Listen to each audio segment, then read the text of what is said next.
여러분 설 명절이 이제 얼마 남지 않았습니다. 설 명절이 되면은 부모님이나 친척 그리고 평소에 고마웠던 분들을 찾아서 우리가 인사를 하게 됩니다. 그러면은 만나서 뭘 하죠? 올 한 해를 이제 바라보면서 덕담을 서로 주고받습니다. 대부분이 건강하기를 기원을 하고 또 하는 일이 잘 되기를 기원합니다. 또 새 한 해 동안에 지난 한 해 동안 하지 못했던 것들을 꼭 이루기를 기원해 줍니다. 사람들은 다 한 해를 시작하면서 이렇게 올해는 좋은 해가 되기를 원한다라는 마음을 가지고 시작합니다. 새해를 맞이하면서 사람들이 해돋이를 보러 가죠. 그래서 새로 떠오르는 해를 바라보면서 자기 소원을 비느라고 새해가 되면 동해 안에 수많은 사람들이 몰려들기도 합니다. 그건 세상 사람들이 그런 새해를 바라보면서 하는 기원이고요. 우리가 믿는 자로서 우리가 이 세상을 살아가면서 어떻게 하면은 우리가 올 한 해를 지나면서 좋은 날을 볼 수 있을까요? 오늘 본문 말씀에는 좋은 날을 보기 위해서 원하는 자에게 주시는 권면의 말씀이 나옵니다.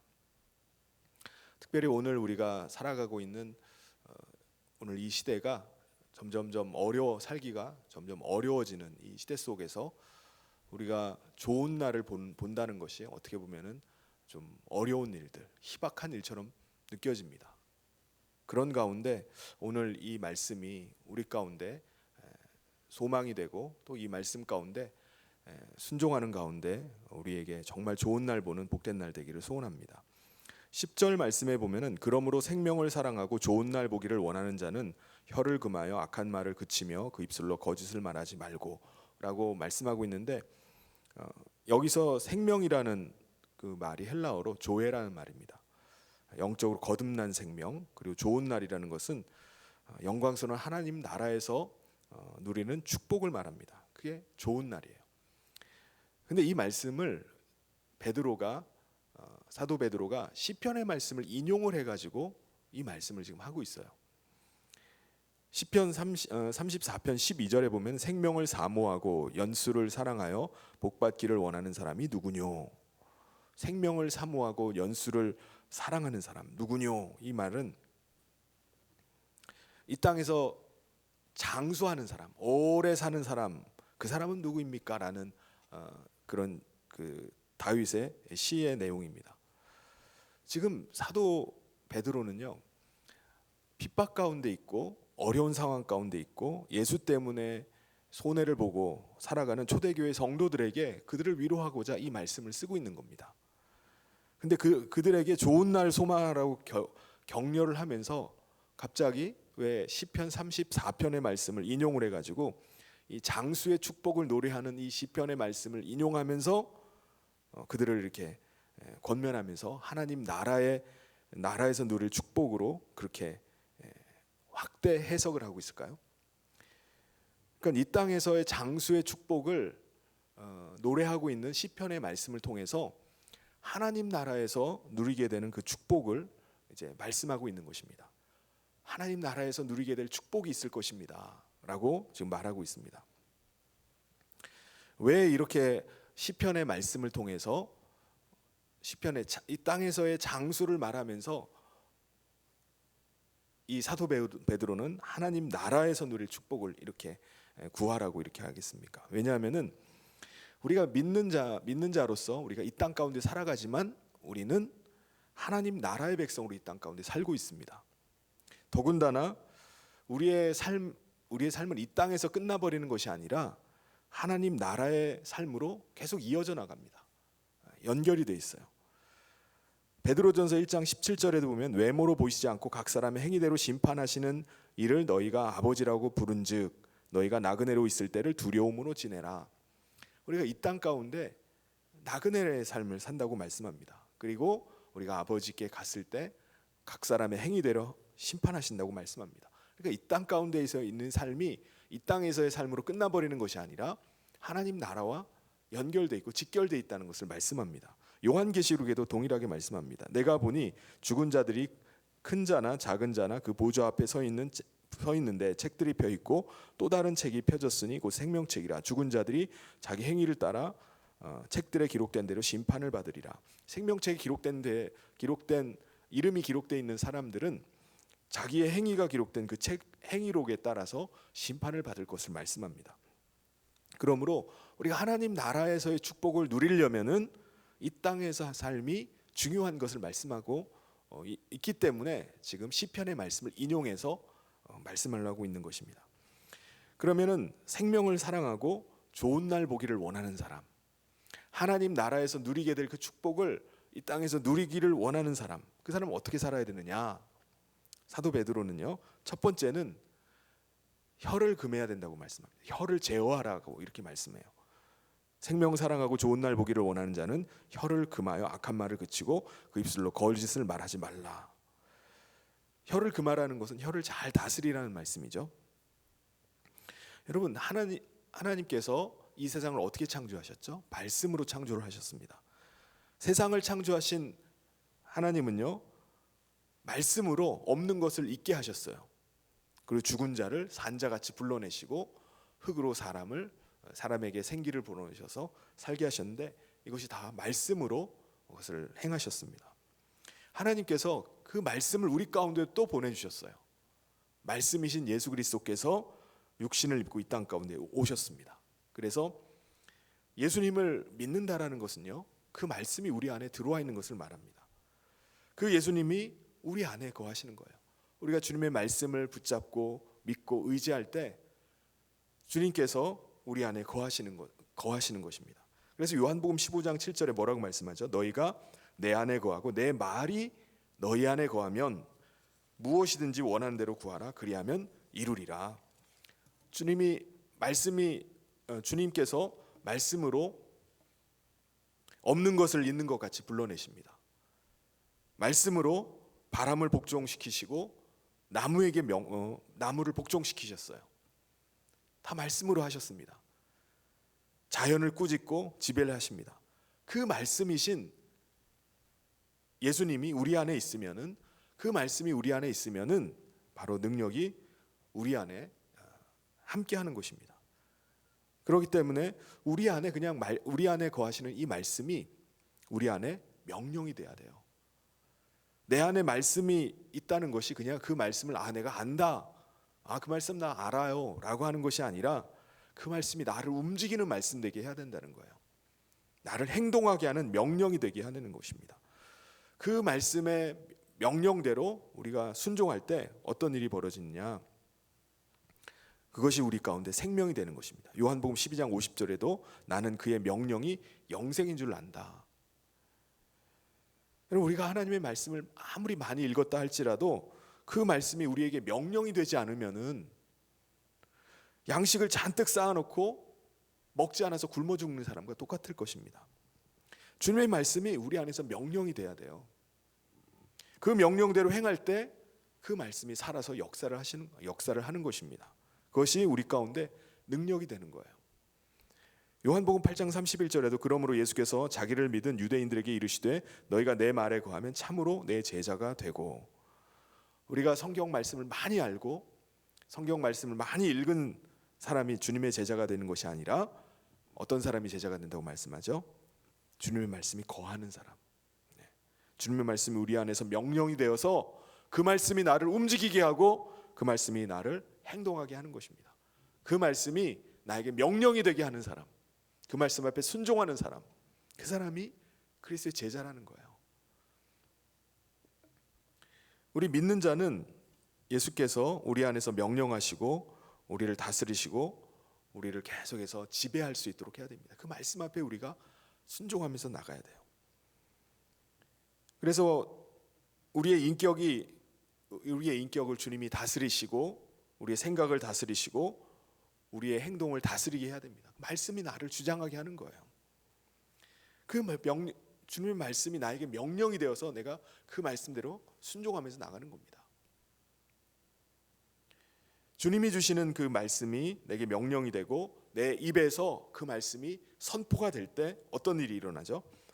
마가복음 11장 22절부터 23절에 예수께서 그들에게 대답하여 이르시되 하나님을 믿으라. 내가 진실로 너희에게 이르노니 누구든지 이 산더러 들리어 바다에 던져지라 하며 그 말하는 것이 이루어질 줄 믿고 마음에 의심하지 아니하면 그대로 되리라. 그 말씀대로 놀라운 일이 일어날 것을 말씀합니다. 내가 그 말씀을 그냥 아는 말씀이 아니라 나에게 명령으로 주는 말씀으로 받고 그 말씀에 순종할 때 놀라운 일이 일어날 것을 우리 가운데 약속하고 있습니다. 이 말이라는 것이요, 하나님께서 놀라운 능력으로 우리 가운데 보여주실 뿐만 아니라 이 말은 또한 무시무시한 파괴적인 능력도 이 말이 가지고 있어요. 야고보서 3장 6절에 보면은 혀는 곧 불이요 불의의 세계라. 혀는 우리 지체 중에서 온몸을 더럽히고 삶의 수레바퀴를 불사르나니 그 사르는 것이 지옥불에서 나느니라. 이 말이 혀는요 불과 같아서 한 인생의 수레바퀴, 한 인생을 불태워버릴 정도로 큰 위력이 있다고 말합니다. 우리 말이요 얼마나 그 말 어떤 말을 하느냐에 따라서 한 사람이 살기도 하고 죽기도 합니다.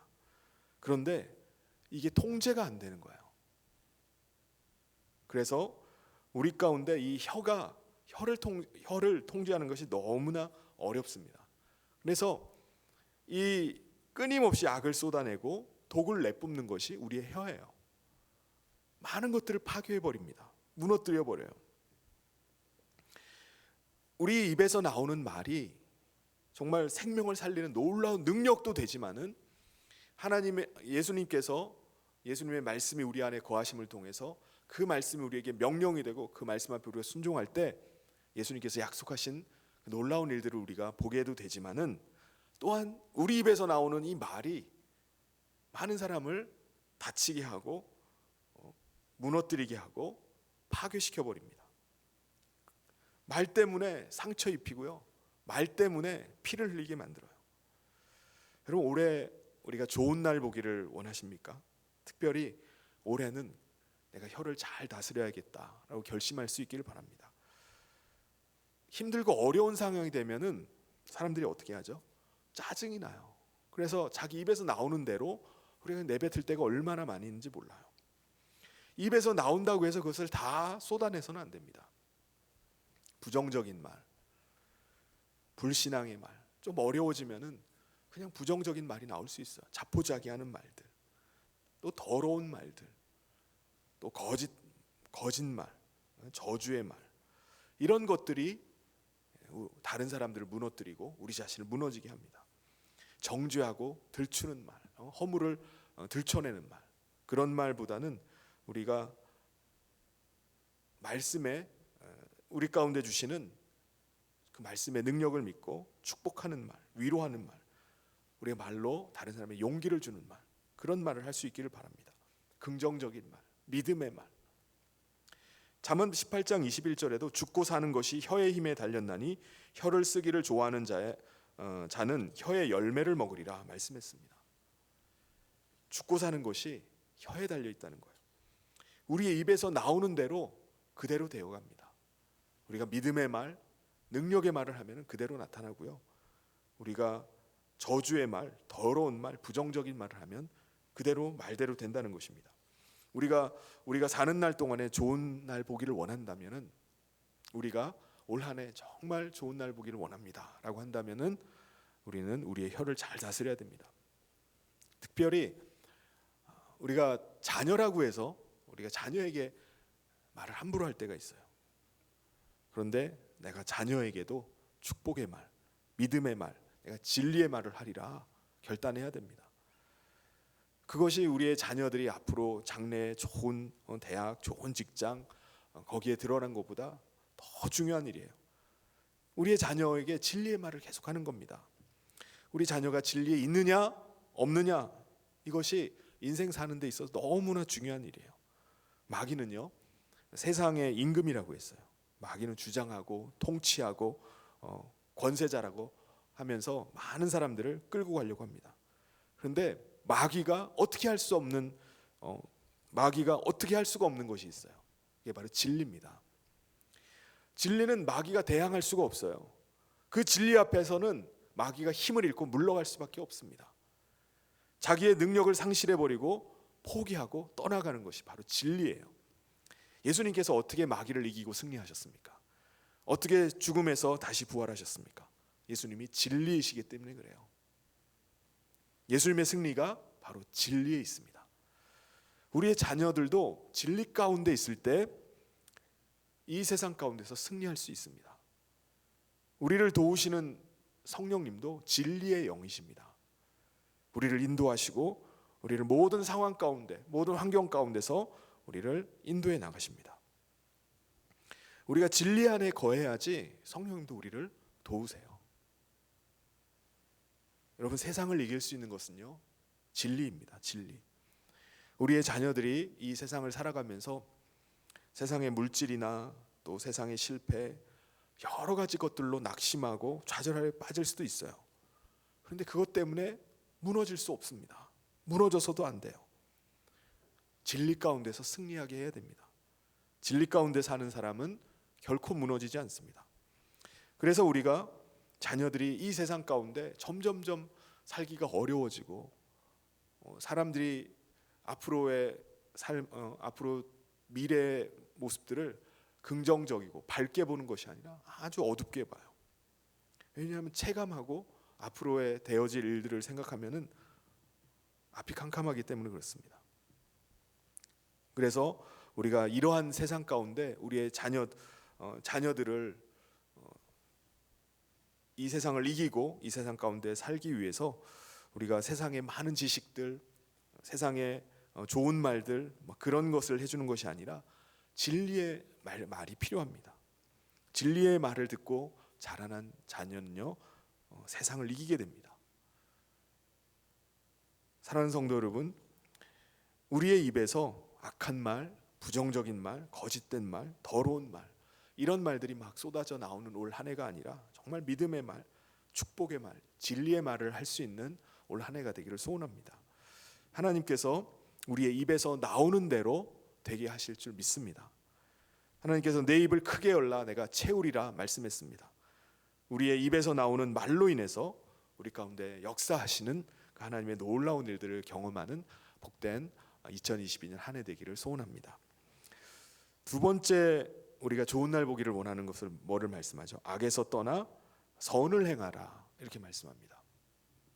11절에 악에서 떠나 선을 행하고, 이 말을 직역하면 악에서 돌아서서 선을 행해라. 더 이상 악한 가운데 거하지 말고 선을 행하라는 거예요. 좋은 날 보기를 원한다라고 하면은 우리는 악에서 떠나야 됩니다. 선한 가운데 살아야 돼요. 왜냐하면 악이라는 것은요, 마귀의 성품입니다. 하나님의 성품이 아니라 마귀적인 성품입니다. 세상 사람들은 죄로 말미암아서 하나님을 떠나고 하나님과 멀어져서 하나님의 생명에서 떠난 자가 되었어요. 하나님의 음성을 들을 수가 없게 됐습니다. 그래서 사탄을 따르고 자신의 육체의 정욕을 따라서 살아가는 존재가 됐습니다. 그런데 하나님의 아들이신 예수 그리스도의 대속의 은혜를 믿고 의지하는 자는 하나님의 생명으로 다시 살게 된 자입니다. 하나님의 나라를 장차 유업으로 받게 될 하나님의 백성이 되었어요. 그래서 이 땅에서도 하나님의 생명으로 살아가는 것입니다. 이 땅에서도 하나님의 생명으로 살기 때문에 하나님의 성품이 우리 가운데 나타나는 거예요. 우리의 입에서도 하나님의 성품, 하나님의 선한 것들이 우리의 입술을 통해서, 행동을 통해서 흘러나오게 되어 있어요. 그게 하나님의 사람입니다. 그런데 우리가 사는 동안에 우리가 육체 가운데 있기 때문에 여전히 우리의 본성이 불쑥불쑥 나올 때가 있어요. 옛사람의 습성이 우리 가운데 나올 수가 있습니다. 우리도 육체 가운데 살아가기 때문에 그래요. 그래서 우리가 그리스도인이라 할지라도 우리 육체를 제어하지 않으면은, 우리의 옛 본성을 제어하지 않으면은 육체에 속한 사람이 될 수 있어요. 육신의 소욕, 탐심, 정욕이 우리를 지배해 나갈 수 있습니다.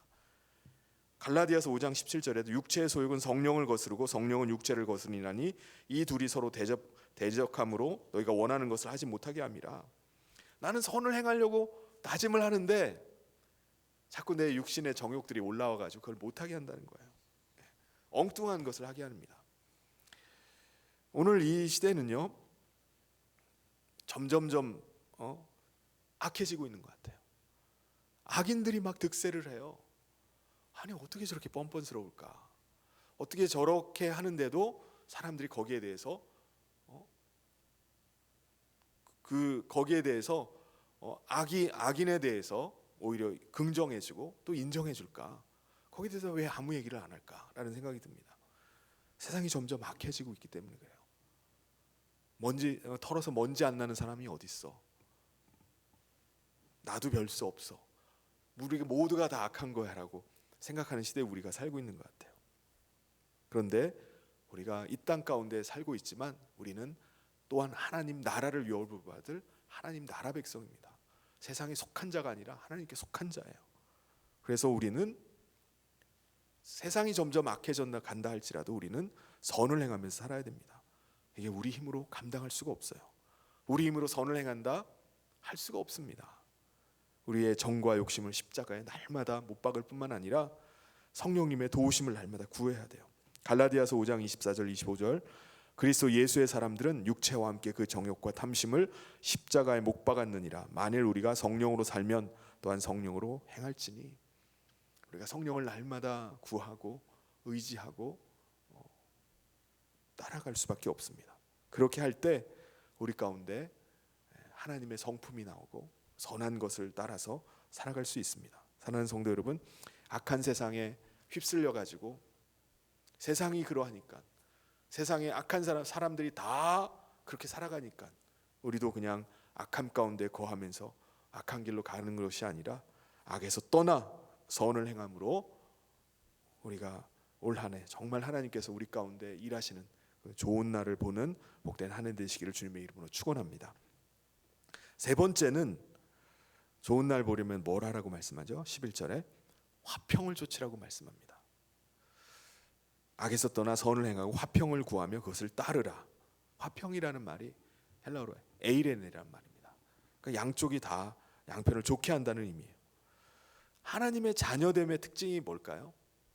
화평한 사람입니다. 화평. 예수님은 화평케 하는 자는 복이 있나니 하나님의 아들이라 일컬음을 받을 것이라고 했어요. 하나님의 아들이라고 자부하세요? 나는 하나님의 자녀입니다 라고 말하십니까? 그러면은 화평케 하는 사람이 돼야 됩니다. 믿는 사람은, 하나님의 자녀가 된 사람은 아무리 힘들고 어려운 상황이라 할지라도 화평케 하는 사람이 돼야 돼요. 오늘날 점점 살기가 어려워지면서 실직을 하든지 여러 가지 어려움들 속에서 서로 받는 스트레스를 못 이겨가지고 서로 다투고 갈등하는 경우가 얼마나 많은지 몰라요. 지금 이혼율이 굉장히 높습니다. 점점점 많은 사람들이 이 시대 상황 속에서 그것을 감정을 추스르지 못하고 그냥 폭발하면서 서로에게 상처를 주면서 가정이 깨어져 버리는 게 얼마나 많은지 몰라요. 그런데 우리는 아무리 어떤 상황 가운데 있다 할지라도 화평케 하는 사람이 돼야 됩니다. 그래서 로마서 12장 18절에도 뭐라고 말씀하죠? 할 수 있거든 너희로서 모든 사람과 더불어 화목하라. 우리가 화평해야 될 대상은 내가 좋아하는 사람, 나를 좋아하는 사람, 나랑 친분 있는 사람, 그런 사람만이 아닙니다. 나와 상극인 사람, 심지어 나를 반대하는 사람, 모든 사람과 더불어 화목할 것을 말씀합니다. 왜 그렇죠? 왜? 그 이유가 12절에 나옵니다. 주의 눈은 의인을 향하시고 그의 귀는 의인의 간구에 기울이시되 주의 얼굴은 악행하는 자들을 대하시니라 하였느니라. 왜냐하면 주님이 의인을 바라보고 계시기 때문입니다. 의인의 기도에 귀를 기울이시고 계시기 때문에 우리가 다른 사람 앞에 다른 사람과 화목할 것을 말씀합니다. 악인에 대해서는 주님이 대적하신다고 말씀했어요. 그런데 의인만큼은 주님이 감찰하시고 그의 기도를 귀를 기울이고 계세요. 그래서 우리가 하나님 앞에서 다른 사람들과 화목해야 됩니다. 하나님이 나를 보고 계셔. 하나님이 나를 아셔. 내가 지금 상대방에게 어떤 일을 당하고 있는지 알고 계시고 내 마음을 감찰하고 계신다는 사실을 우리가 알기 때문에 우리가 그 하나님을 의식하면서 화평을 구하는 것입니다. 역대하 16장 9절에도 여호와의 눈은 온 땅을 두루 감찰하사 전심으로 자기를 향하는 자들을 위하여 능력을 베푸신다고 말씀했습니다. 하나님은 오늘도 우리가 이 예배하는 이 시간에 우리들 보고 계시는 줄 믿습니다. 인생이 너무나도 힘들고 어려워서 정말 눈물로 기도하고 있는 모습을 보고 계시는 줄 믿습니다. 악에서 떠나서 우리가 선을 행하는 모습, 화평을 구하는 모습, 겸손히 자신을 낮추는 모습, 내가 하나님 앞에서 살아가겠다고 하는 그 모습, 그것을 보고 계시는 줄 믿습니다. 하나님은 또한 우리가 이 시대 속에서 우리가 부르짖어 구하는 우리의 기도에 귀를 기울이고 계시는 줄 믿습니다. 우리가 눈물로 하나님 앞에 기도하고 있는 그 기도의 소리를 듣고 계시는 줄 믿습니다. 자녀의 변화를 위해서 기도하는 그 어머니의 목소리, 아버지의 가정을 위해서 엎드려 구하는 아버지의 기도 소리, 그걸 듣고 계세요. 우리의 작은 신음에도 주님이 듣고 응답하십니다. 그래서 오늘도 우리를 향하시고 우리의 기도에 귀를 기울이시고 주님 그 응답하시기를 위해서 우리가 하나님 앞에서 선을 행하고 화평을 구하는 저와 우리 모든 성도님 되시길 주님의 이름으로 축원합니다. 올 한 해를 시작하면서 앞으로를 올 한 해 펼쳐질 일들을 생각하면 새로운 소망과 희망보다는 어두움과 또 절망의 마음이 우리 가운데 찾아올 때가 많이 있습니다. 절망에 우리가 빠질 수도 있어요. 암담할 수도 있습니다. 그래서 우리가 입을 열 때마다 우리의 입에서 부정적인 말이 쏟아져 나올 수 있습니다. 불평이 늘어질 수 있어요. 자포자기하는 말, 우리 스스로 막 더럽히는 말들. 그런데 우리의 혀를 이러한 때 우리가 금하고 제어하고 오히려 우리의 마음 가운데 더 주님의 마음을 사모하면서 우리 안에 축복의 말, 믿음의 말, 진리의 말, 긍정적인 말이 나올 수 있도록 주님의 말씀을 많이 담을 수 있기를 바랍니다. 우리 안에 주님의 마음이 담기고 주님의 말씀이 우리 안에 있을 때 그 말이 우리 안에서 나오게 될 줄 믿습니다. 그리고 세상이 점점 악해지고 세상 사람들이 다 타락한 가운데 악한 사회가 되어간다 할지라도 우리는 악에서 떠나고 하나님의 생명 가진 자로 하나님의 성품을 가지고 선을 행하면서 올 한 해 살아가기를 소원합니다. 또 점점 어려워지는 이 상황 속에서 가장 가깝고 가장 사랑해야 될 사람들에게 우리의 짜증과 우리의 스트레스를 쏟아놓을 때가 있어요. 이게 얼마나 안타까운 일입니까? 그러다 보니까 갈등하게 되고 다투게 되고 우리가 화평이 깨져버릴 때가 많이 있습니다. 그런데 오늘 우리가 하나님의 사람으로 하나님의 생명을 가진 자로 하나님 나라를 유업으로 받을 자로 우리가 이 땅에 사는 동안에 우리가 어디를 가든지 어디에 있든지 화평을 도모하고 화목해 하는 사람이 되기를 소원합니다. 그래서 오늘도 우리를 바라보고 계시고 또 우리의 작은 신음에도 응답하시는 하나님 앞에서 우리가 살아갈 때 하나님께서 2022년 한 해가 정말 하나님께서 허락하시는 정말 좋은 해, 정말 좋은 날을 보게 되는 그런 복된 한 해 되시기를 주님의 이름으로 축원합니다. 같이 기도하도록